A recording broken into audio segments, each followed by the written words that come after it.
Io sono arrivato nel 1947 con la mamma, il fratello e la sorella.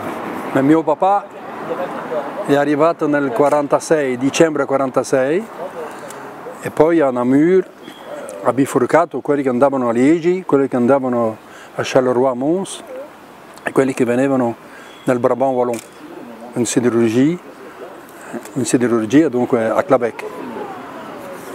E quando è arrivato mio papà in questo castello, il château, l'hôtel des Aciéries, qu'on appelle l'hôtel des Aciéries, erano in 365 uomini da 18 a 50-55 anni che erano stati imbocciati dalle Forges de Clabec su un contratto di 5 anni, dovevano restare a Forges de Clabec. E poi nel 47 siamo arrivati noi perché mio papà voleva trovare una casa per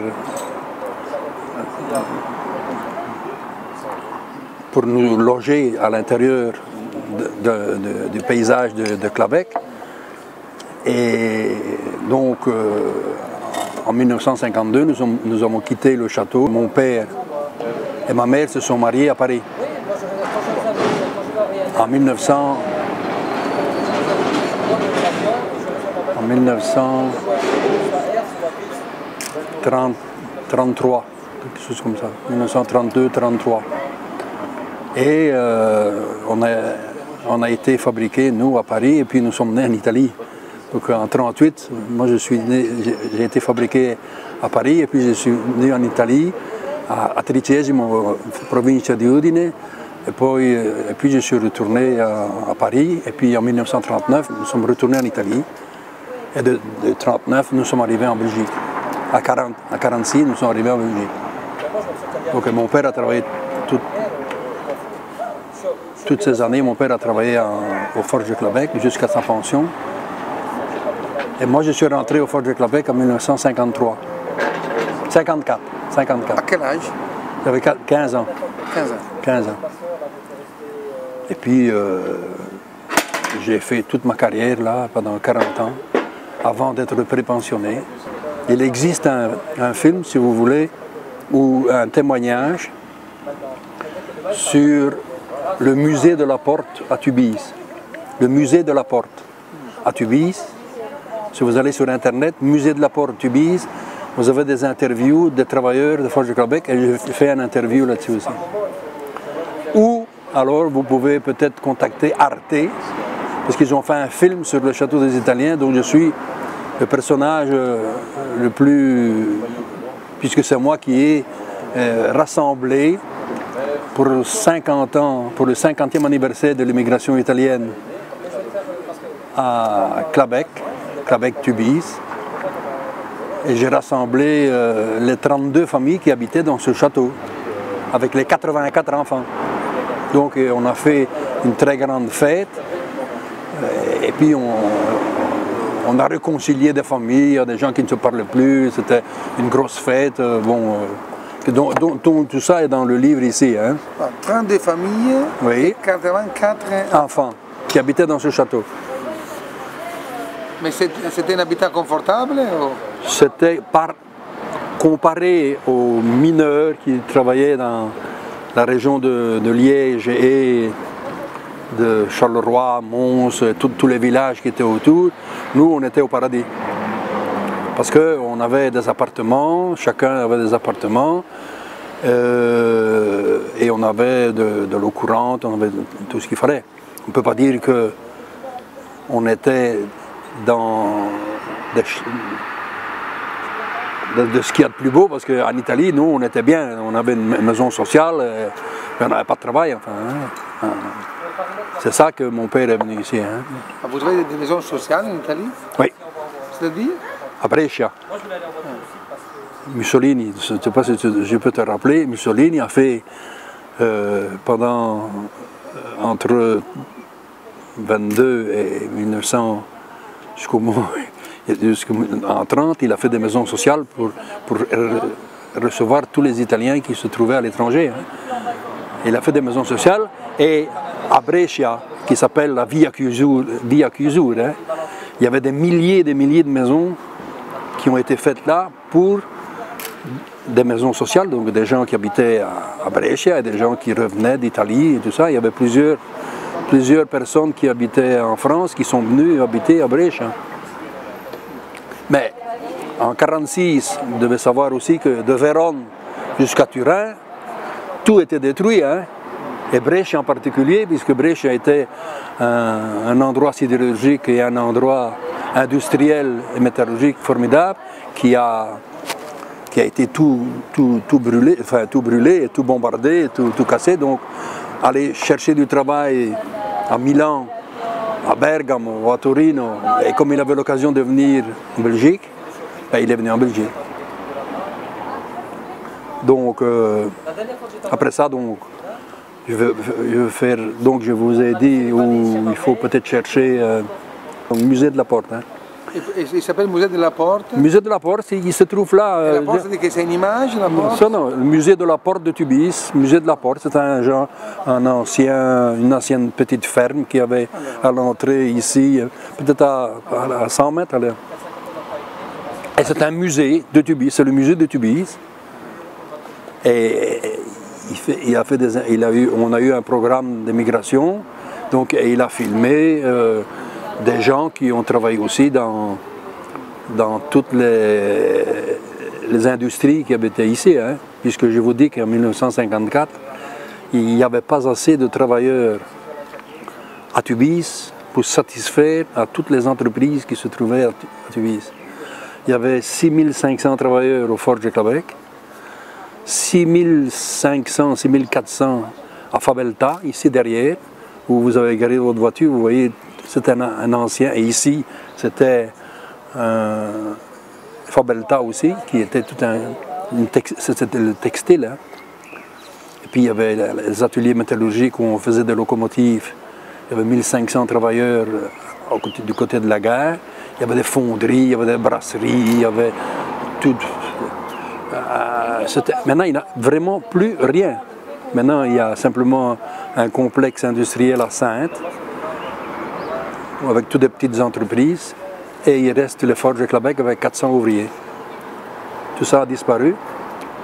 Et nous sommes restés ici, parce que moi, je suis pensionné, comme j'ai travaillé 40 ans au Forge Clabec. Et si... Ciao. Et si je n'avais pas pris ma prépension, et si on n'avait pas fermé l'entreprise, j'aurais pu travailler 50 ans dans la même entreprise. Et là, j'ai progressé puisque j'allais à l'école du soir et puis j'ai pris en main un service. Vous avez une vision assez on dirait, vous êtes bien informé, non, oui. De toute la région, en effet. Toute la région, oui. Parce que je participe en tant qu'association, en tant que politique, puisque je suis vice-président du Parti socialiste de Tubize, de la section de Tubize, donc l'Union socialiste communale. Et donc je suis obligé, je participe au conseil communaux, je participe à des réunions. Et aux associations, donc, comme les émigrés, le centre culturel, je suis administrateur au centre culturel, je suis administrateur au jumelage, au machin du jumelage. Là, hein. Vous êtes devenu belge aussi? Non, no. Sono sempre restato italiano. Ho la carta d'identità di residenza italiana, ma ho la carta d'identità italiana. E un italiano può fare anche il vicepresidente del Partito Socialista? Qui si può. Et là, c'est un endroit socialiste? Non, c'est un endroit neutre. C'est pour ça que je suis venu ici. Peut-être c'est Kenas qui était le socialiste, peut-être. Mais non, ici, à Tubize, c'est aussi pour les dernières élections communales, c'est le passage d'une autre majorité socialiste avec des libéraux et des écolos. Mais à Kenas, il y a aussi les socialistes avec des libéraux. Mais le meilleur, le Sindacoqui est socialiste, et Akenas, le Sindaco est socialiste. C'est les seuls deux, dans l'ouest du Brabant wallon, c'est les seuls deux communes qui sont socialistes. Ça, c'est... Sinon, vous connaissez quand même l'histoire de la Belgique qui est très, très compliquée. Hein? Je ne sais pas si vous... Mais très, très, très, très compliquée. Hein? Avec les 4 régions, plus la parenté, plus Bruxelles et la Wallonie, plus les communes autour de Bruxelles, plus la ligne, comment je veux dire, la ligne linguistique qui va, elle fait 140 km hein, depuis Liège jusqu'à Moucron. Vous êtes un engagé, enfin. Oui, je suis un engagé politique oui. Au sein du Parti Socialiste, je n'ai pas peur de le dire. Et alors, nous sommes bien intéressés à comprendre pour les raisons de cet engagement et l'origine, c'est-à-dire que aussi la relation avec l'Italie, l'histoire italienne, la famille, bon. Oui. C'est-à-dire que vous êtes arrivé en France, que vous êtes... Non, je ne suis pas arrivé en France, moi. Je suis arrivé en spermatozoide en France. Sono arrivato e poi ho vissuto 3 anni, 4 anni a Brescia, 5 anni, sono arrivato avevo 9 anni qui. Et puis j'ai vécu en Belgique depuis maintenant 60. Toute la période de la guerre, vous étiez... Je l'étais en Italie, oui. Okay. Là j'ai connu, si je peux me rappeler, parce que je me réveille des fois la nuit pour des angoisses, mais est-ce que c'est à cause de ça? Mais je me souviens, moi, des bombardements qu'ils faisaient, avec tous ces avions qui passaient au-dessus de nous, des milliers, ça je me souviens.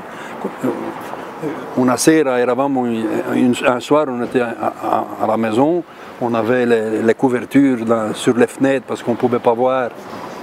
Ça je me souviens, hein, on ne pouvait pas voir à l'extérieur. Et parce qu'il y avait Pipo, qu'on appelait Pipo, cet avion qui faisait le tour et envoyait la police aux endroits où il y avait de la lumière parce qu'on ne pouvait rien voir parce que les bombardements se faisaient entre-temps. Et j'étais dans la cuisine et j'ai ouvert la fenêtre et j'ai dit à mon père, il fait clair. Et toi, il m'a donné une baffe, déjà parce que j'avais ouvert les choses, et il est allé voir quand même, et c'était plein de bengales, c'est comme si c'était une journée, pas dans la journée, enfin, tellement qu'il y avait des bengales, et puis j'ai vu ces avions qui passaient, et puis qu'on évacuait tout le temps, enfin, hein. Et les bombardements, ma mère qui pleurait, on allait de la maison jusqu'à près d'une ferme qui était au bas d'une colline. Et on s'arrêtait là quand il y a un bombardement, on envoyait Moi j'ai vu des arbres, en étant tout petit, j'étais près de ma mère, et que ma mère criait, des arbres qui tombaient, et comme le sketch des bombes et tout ça.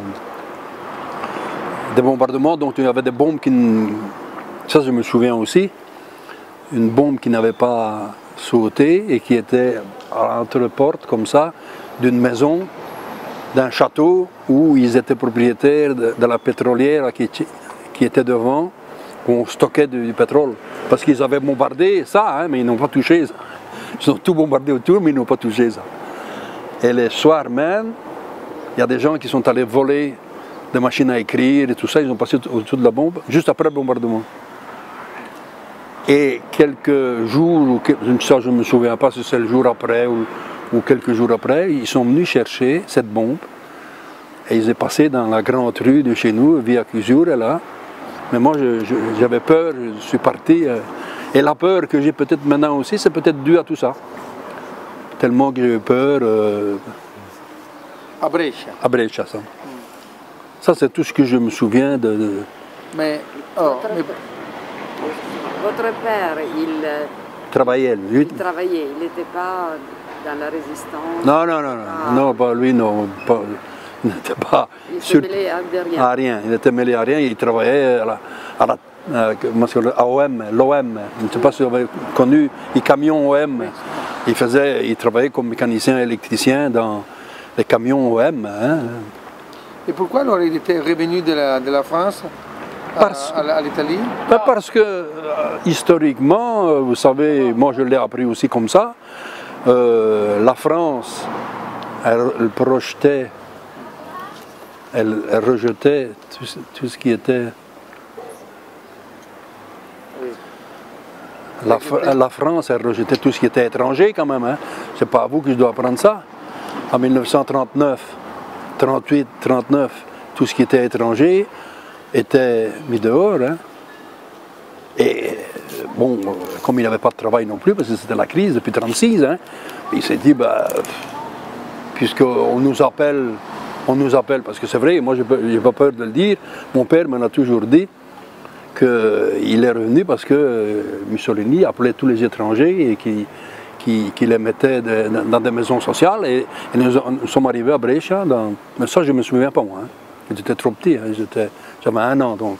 Mon père n'a jamais fait ni de la résistance, ni... La seule chose que je me souvienne, c'est un soir qu'on était à la maison, on était en train de manger. C'était peut-être la fin de la guerre. Ça devait être des partisans qu'on appelait. C'était des anciens fascistes. Ils les connaissaient parce qu'on avait l'habitude de dire en Italie, après que j'ai appris ça aussi, que quand ils faisaient partie des fascistes et puis ils tournaient leur chemise et ils sont venus chercher mon père.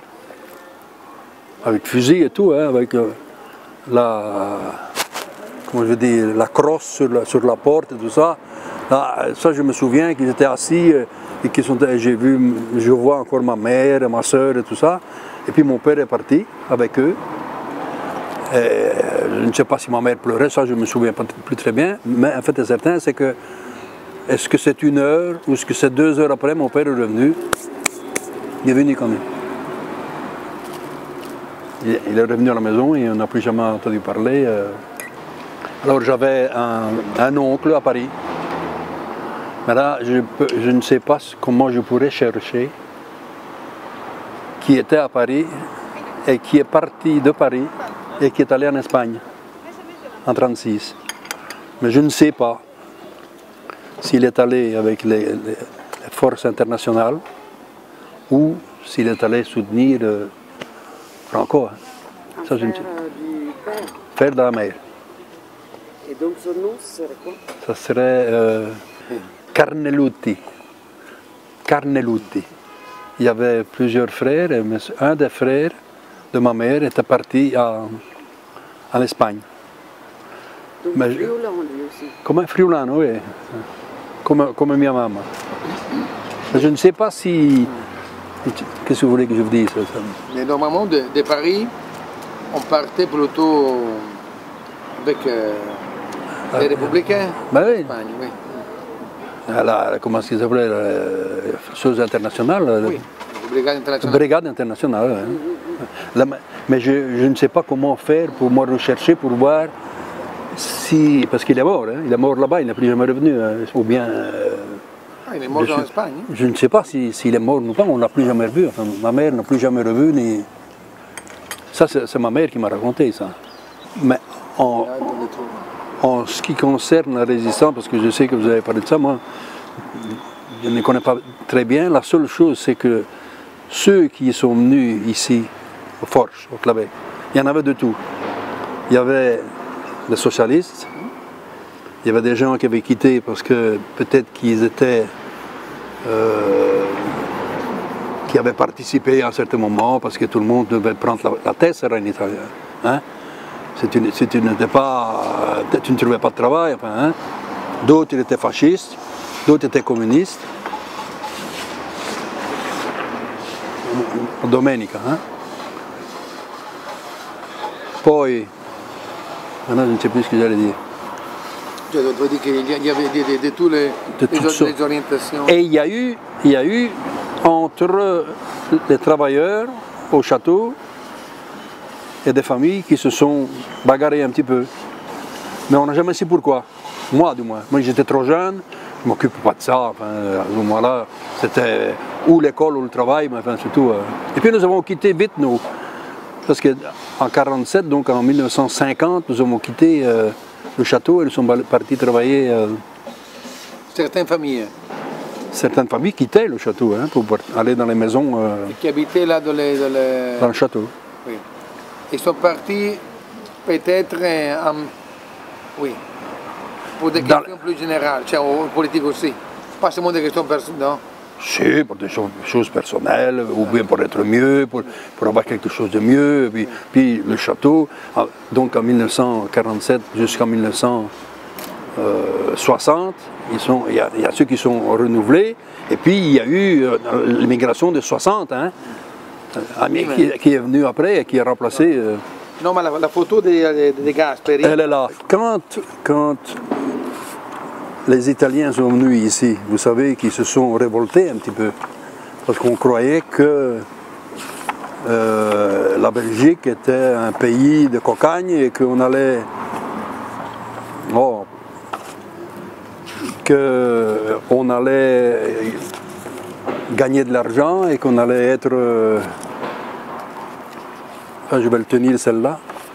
On allait gagner de l'argent et puis devenir millionnaire et puis on allait retourner en Italie. Hein.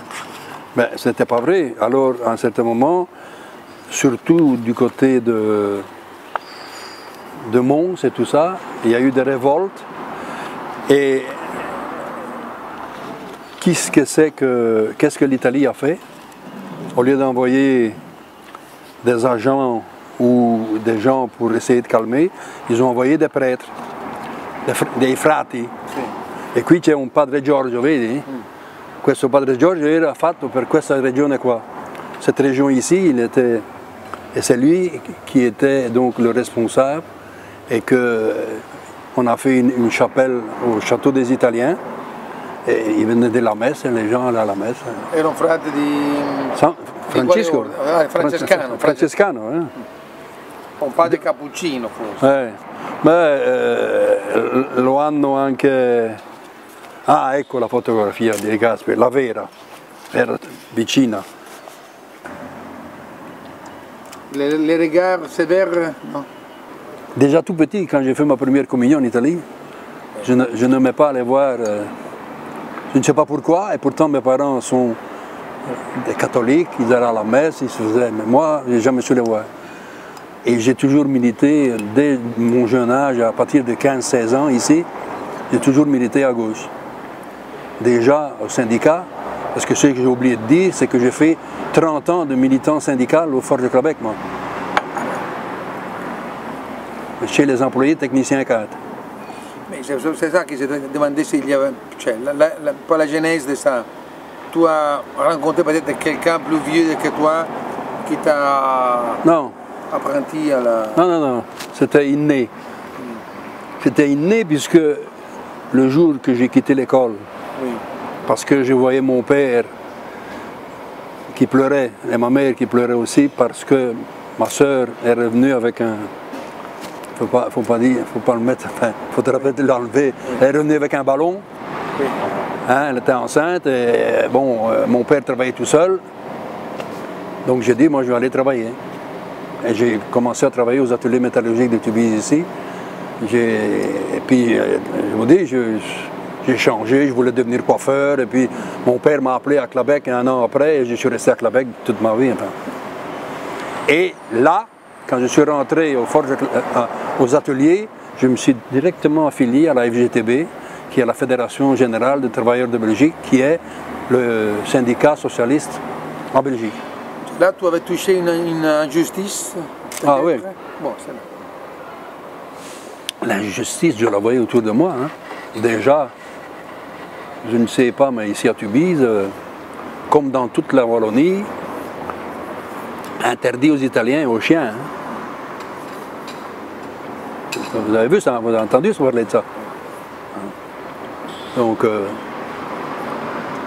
et ça c'était l'injustice. La deuxième chose, c'est que je voyais, déjà quand j'ai commencé à travailler moi, je gagnais 10 francs 10 de l'heure en 53, et celui qui travaille avec moi à pause le matin ou après-midi, lui en gagnait 32. Politiquement, j'ai eu des gens qui m'ont demandé si je voulais, puisque j'étais délégué syndical, puisque je m'occupais, que je m'intéressais, parce qu'il n'y en a pas beaucoup hein, qui ont fait ça, dans ceux que je connais italiens dans les environs ici. Il y en a un ou deux à la CSC, peut-être quelques-uns dans les Italiens à la FGTB, mais il n'y a pas beaucoup de gens qui se sont occupés aussi jeunes de politique et de syndicats. Mais là, c'était des Belges ou des Italiens qui t'étaient demandé... Des Belges, parce qu'il faut dire aussi que personnellement, je n'ai pas voulu rester dans ce circuit italien au sein de la communauté belge.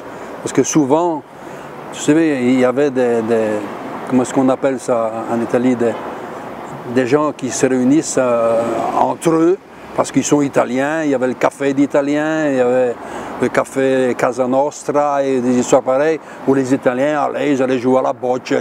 Moi, en étant déjà tout jeune, j'ai quitté ça et je suis allé avec des Belges ou des plus anciens Italiens qui étaient belges, qui sont devenus belges. Je suis rentré dans le circuit, disons, de la vie sociétale belge. C'est pour ça encore que maintenant je participe à des associations comme le Centre culturel. Il y a 30 ans que je suis au Centre culturel, comme administrateur au Centre culturel. Donc, et je m'occupe là de presque aussi, comme tous les autres, les Belges. Je suis le seul d'ailleurs. Seul Italien qui est au sein du conseil d'administration. Maintenant, il y en a encore deux autres, des jeunes, mais ils sont belges. Ils sortent de l'immigration italienne, mais ils sont belges maintenant. Oui, oui. Et qu'est-ce que je peux encore dire? Ma femme est belge, ma fille est devenue belge, elle pouvait être italienne, elle a marié le fils d'un Italien, mais que sa maman était belge. Donc tout ça, c'est un mélange. C'est ce qui fait la Belgique et c'est ce qui fait, entre parenthèses, la France. Hein. Parce que les Français n'ont rien compris. Hein. Tout ce qui arrive ici, c'est parce que, premièrement, enfin, la Belgique est mieux placée pour ça. Elle réussit mieux parce qu'il y a des accords et des compromis à la Belge, ça n'existe nulle part ailleurs. Hein. Compromis à la Belge, ça n'existe nulle part ailleurs au monde. Hein. Parce qu'on peut s'entendre avec plusieurs partis depuis toujours. Même si on se haït, même si on se bat pas, on fait quand même. Hein. Je ne parle pas le flamand, mais on s'est compris. Il n'y a rien entre les flamands et nous. C'est ceux les extrémistes. Oui. Parce que ça ne date pas de maintenant. Hein. Il y a un mouvement, oui. Je connais quand même assez bien l'histoire belge. Sauf les Limbourg, il y a surtout plein d'Italiens, oui. Oui, mais où on vote contre les étrangers, c'est pas dans Limbourg, hein, où il y a des étrangers, hein, c'est pas là qu'on vote. Où il n'y a pas, oui. Où c'est où il n'y en a pas, hein. Oui, vous comprenez? Dans les Flandres, entre la France et la Belgique, on vote NVA, on vote contre les étrangers. C'est pas contre les étrangers, hein. On vote contre les Belges, les Wallons. Hein. Vous, Français, vous allez là-bas, vous, Italiens, vous allez dire, vous expliquer un petit peu, vous dites, ah, monsieur Italien, ah, moi je suis Français, on va vous respecter. Mais si vous dites que vous êtes de Charleroi ou de Mons, pas question, on vous dirige. C'est la haine de Wallons. Hein. Et ça date de la guerre, hein. 14-18. Hein. Parce que les Flamands étaient dirigés par les officiers, tous officiers français, francophones. Hein. Oui, francophones. Oui, mais enfin, il y a eu des moments où on a célébré, commémoré, discuté un peu de la guerre, de la fête de la libération en Italie. Non, jamais. Jamais. À Tubize, jamais. Jamais. Le 25 avril, vous ne faites rien? Non. Non? Moi, il y a eu ici à Tubi, ce que j'ai entendu, mais moi, j'ai jamais participé, des gens qui ont voulu faire un rassemblement des gens qui ont été se battre en Libye. C'est en Libye? Non, en Abyssinie. Les soldats d'Abyssinie. C'est en Abyssinie hein, que l'Italie est allée se battre pour l'Empire, là, oui. Ouais. Eh ben, je crois qu'il y a des gens ici qui avaient une nostalgie de tout ça et qui ont essayé de faire quelque chose. Mais je n'ai pas entendu, j'ai entendu parler simplement. Ah bon? Nostalgie de l'Empire. Bon. Nostalgie de Mussolini, hein? Parce que c'est Mussolini qui les avait envoyés, hein? Donc c'était des fascisants, hein? Et aussi au niveau des Belges, on parle jamais de déportation, de résistance. Ah, mais alors c'est autre chose ça. Là j'ai 14 heures d'enregistrement pour ça moi. J'ai 14 heures d'enregistrement de résistants de les environs ici qui ont été résistants pendant la guerre. Et il n'y avait pas des Italiens là-dedans? Non. C'était des Belges. Ça, je n'ai pas connu, je n'ai pas fait cette rencontre, ni avec des Belges, oui, mais pas avec des Italiens. J'avais des amis à Québec aussi, des gens qui étaient revenus, puisque ma femme, elle avait dans sa famille aussi des gens qui ont été prisonniers en Allemagne, comme ouvriers, comme des obligés, hein, des STO, là, hein, qu'on appelait les STO. STO aussi. STO, ouais. Oh. Service travail obligatoire. Service travail obligatoire, c'est ça. Comme en France, hein, c'était aussi les STO. Hein. Voilà, c'est tout ce que je peux